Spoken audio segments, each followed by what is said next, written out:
I have been coming to Canton since I was knee-high to a grasshopper. I would have been five or six, 1956. I was born in 1951. My grandmother's sister married a Canton farmer by the name of Robert Simmons, and they had a farm on Getty's Road. In addition, his parents owned a very large dairy farm on Denton Road.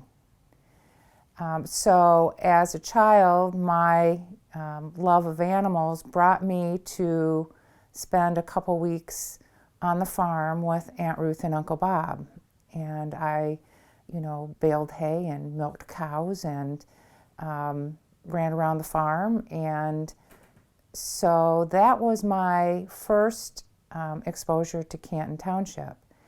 And I always thought when I was a child coming from Ann Arbor, which was always been a big city, that I was going way out into no man's land because, the car ride for me, even though it was maybe 20 minutes or 30 minutes, seemed like days. And it was very, very rural. Getty's Road was paved, but it was 2 lanes and very limited in terms of rural homes and farms along it. Certainly, farm stands, corn stands, that sort of thing. So it was a very rural place as I was growing up.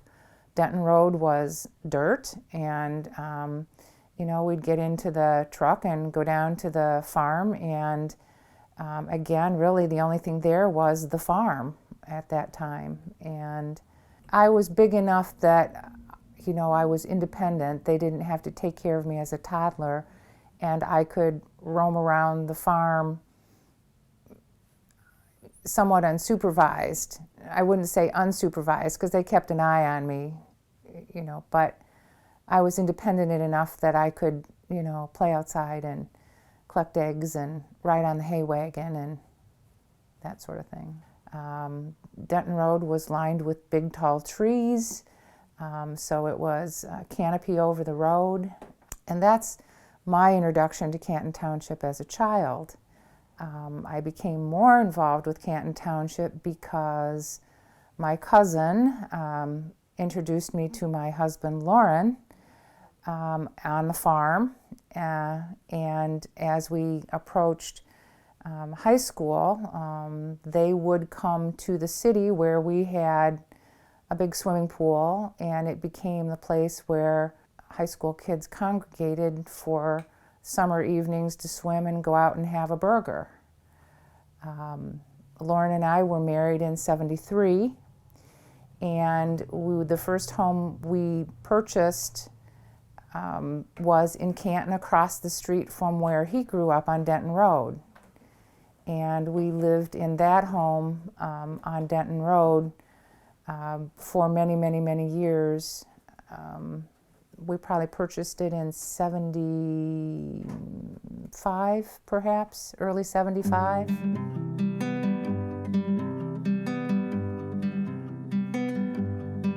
I think it was 40 acres is what I remember. Cows, a lot. Maybe, I'm guessing 24 to 36, I'm guessing. It was strictly farm, cows, chickens, collecting eggs and that sort of thing. My summer vacation was coming to the farm, and I looked forward to it because, I kind of was a farm girl at heart, I guess. Living in the big city, I always loved the animals, and feeding the calves at the farm, and I always liked feeding the cows and those kinds of things.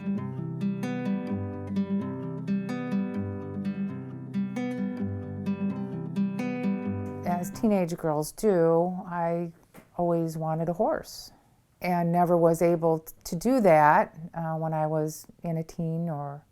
So when I was married, shortly after we bought the house on Denton Road, which was on 10 acres, then I purchased my first horse, and a pony to keep her home because she jumped the fence and left. And then gradually we had additional horses.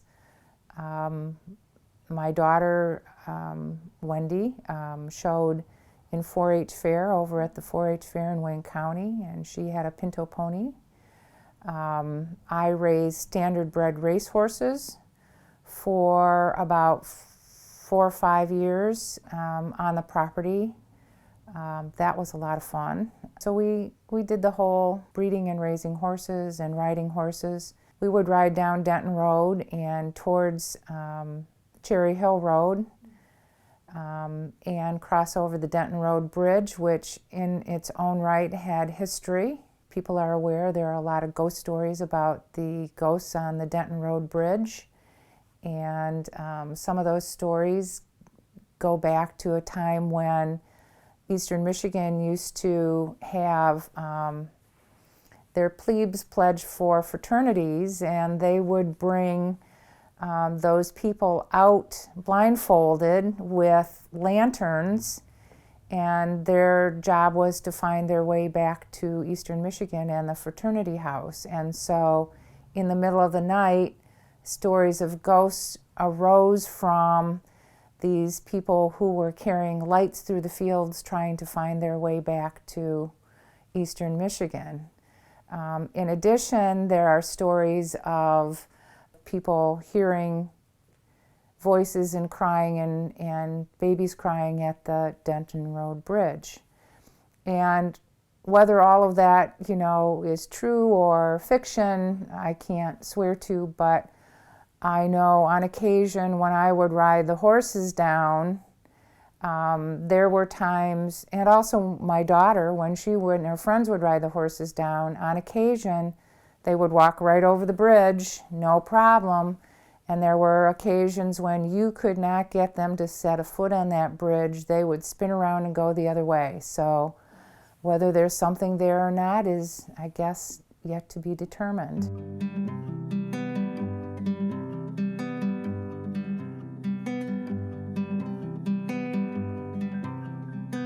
Canton was certainly a lot smaller than it is now. There was truly a Ford Road sense of Canton developing, and the south of Ford Road, east of Canton Center, kind of more rural setting. In fact, if for people who don't remember, we really had 2 zip codes, and one was Belleville and one was Plymouth. And it really, in truth, was sort of initially at that time a dividing line. People associated with Plymouth in that zip, and people associated with pretty much Belleville. The community really didn't have a strong Canton identity at that time, and I think probably that's one of the things that in my course of being Canton that we're proud of now, that we do have a strong community identity. And there was a conscious decision, if you will, to build a Canton community as opposed to leaving it fractured between Plymouth and Belleville and Westland, if you will. But we were truly 6 square miles of Canton community that did not have an identity at that time.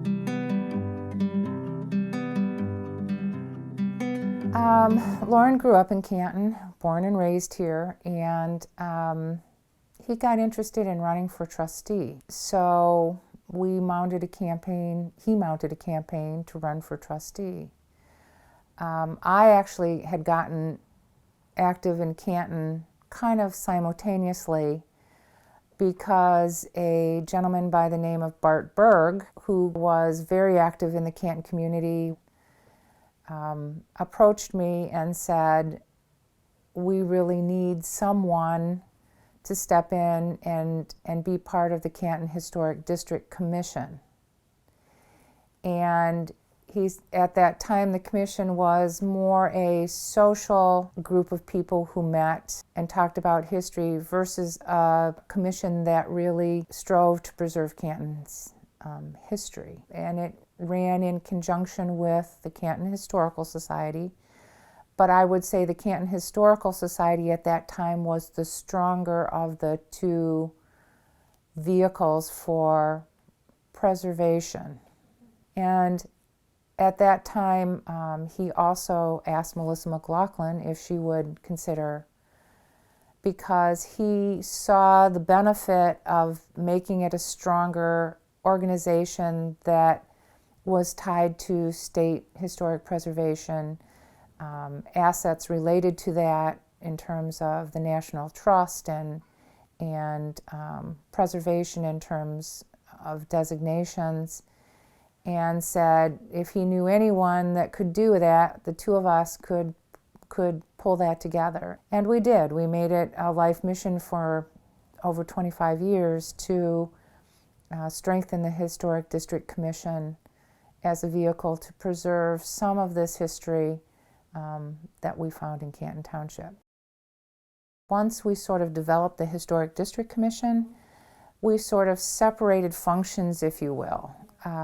The commission kind of was in charge of acquisition and preservation of sites and resources. The Historical Society then became the most major support for that work because they were the keeper of the collections and the keeper of the personal histories, the keeper of the documents. And so the two organizations function well together in order to create a history of Canton Township that tells us where we came from and still is representing where we're going today and who we are.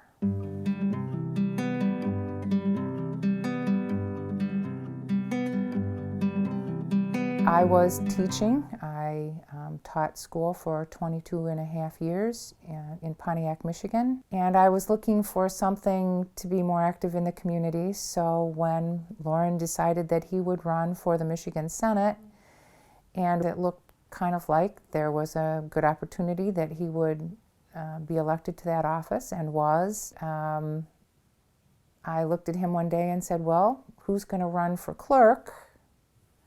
And he looked at me and he said, you are. And I said, well, that's a pretty good idea.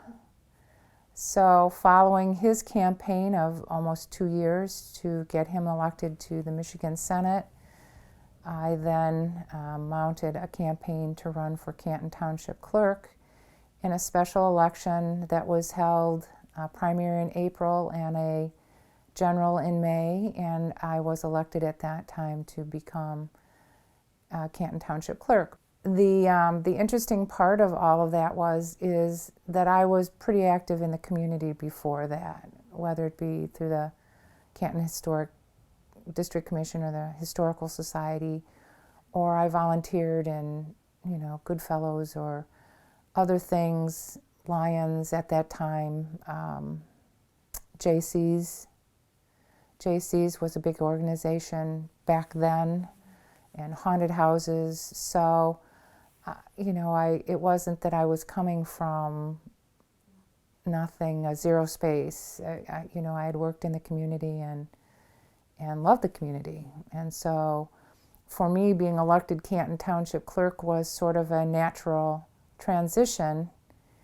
And for me, with my teaching background, it was a really good fit because in Michigan, different from other states, jurisdictions run elections and you train your own election workers. So my educational background really helped me train over the course of my 22 and a half years, 14,000 persons in seats that served in elections, whether some of those people were trained 5 or 6 times because they kept working, but places and seats, that was a lot of training that I think my background experience benefited our community with.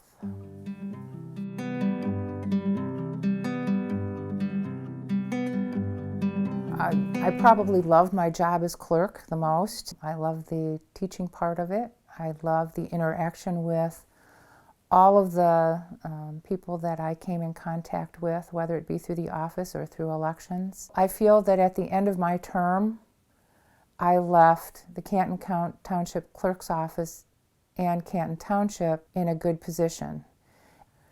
So I've preserved some history. I've made great friends here. I feel satisfied that I've left Canton in a good place.